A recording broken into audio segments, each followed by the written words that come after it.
من الشیطان الرجیم بسم اللہ الرحمن الرحیم۔ مومنین کرام، غسل اور وضو کا مفصل طریقہ آپ کو بتایا جا چکا ہے۔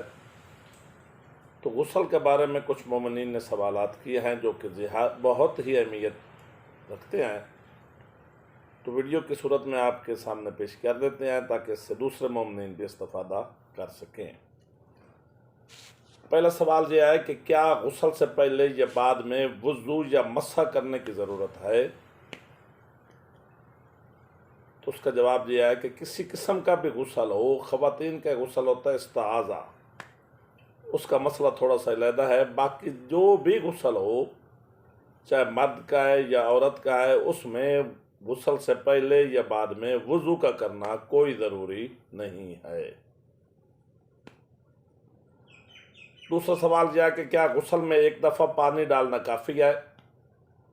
تو اس کا جواب یہ ہے کہ پورے بدن میں جو بھی طریقہ کار غسل کا بتایا گیا ہے، اگر یقین ہو جائے کہ ہر جگہ پر پانی پہنچ گیا ہے تو پھر ایک دفعہ پانی ڈالنا کافی ہے، اور واجب بھی ایک دفعہ ہے، لیکن مستحب یہ ہے کہ 3 دفعہ پانی ڈالا جائے تاکہ یقین ہو جائے کہ کسی قسم کی کوئی غلاظت جسم پر باقی نہیں ہے اور جسم کے ہر اعضاء تک پانی پہنچ گیا ہے۔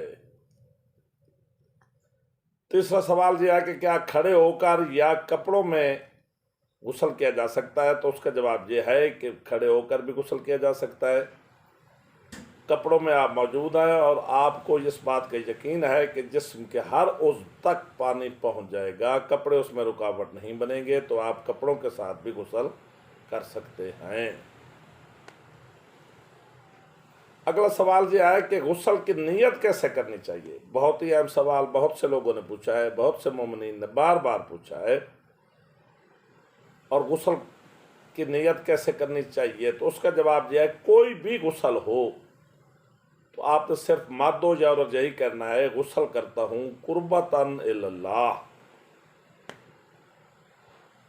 اگر نماز کا وقت قریب ہے تو آپ واجب کہہ کر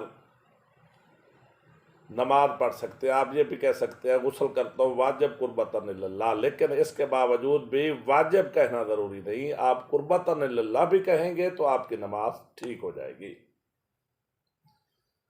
اگلا سوال یہ ہے کہ کیا غسل کے دوران خواتین کے جو لمبے لمبے بال ہیں وہ سر کے سارے بال دھونا ضروری ہیں؟ تو اس کا جواب یہ ہے کہ کیونکہ عورت کے بال بہت زیادہ لمبے ہوتے ہیں تو صرف سر کے وہ بال جو سر کے قریب ہوتے ہیں ان کو دھو لیا جائے اور غسل کر لیا جائے، تو باقی بالوں کو دھونا ضروری نہیں ہے۔ سر کے قریبی بالوں کو دھو کر بھی غسل کو مکمل کیا جا سکتا ہے۔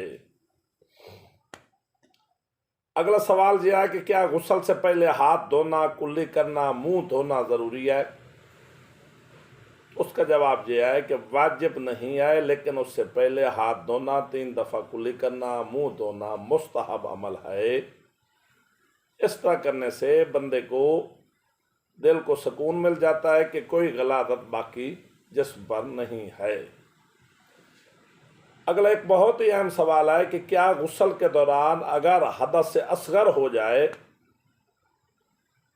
تو غسل کو نئے سرے سے شروع کرنا چاہیے یا جہاں تک پہلے کر لیا وہیں سے آگے کنٹینیو کریں؟ 2 قسم کے حدث ہوتے ہیں، پہلے بھی کسی ویڈیو میں ہم بتا چکے ہیں، ایک ہے حدث اصغر، ایک ہے حدث اکبر۔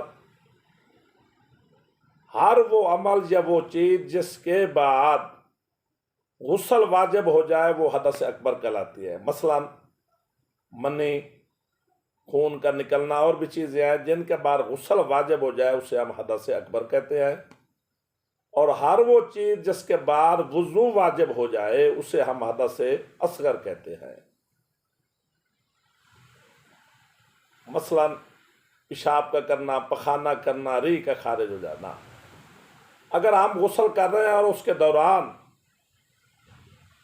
ریح خارج ہو گئی ہے، پیشاب آ گیا، پخانہ کیا ہے، تو غسل جہاں تک آپ کر چکے ہیں اس کو دوبارہ کرنے کی ضرورت نہیں ہے، بلکہ اس سے آگے آپ نے کنٹینیو کرنا ہے اور وہ غسل آپ کا ٹھیک ہوگا، اور بار بار نیت کرنے کی بھی ضرورت نہیں ہے۔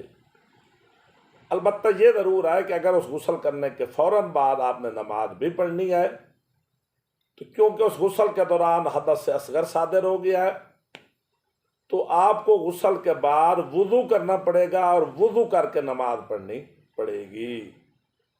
مومنین سے گزارش ہے کہ وہ اپنی دعاؤں میں مجھے، میرے بچوں کو، میرے والدین کو یاد رکھیں۔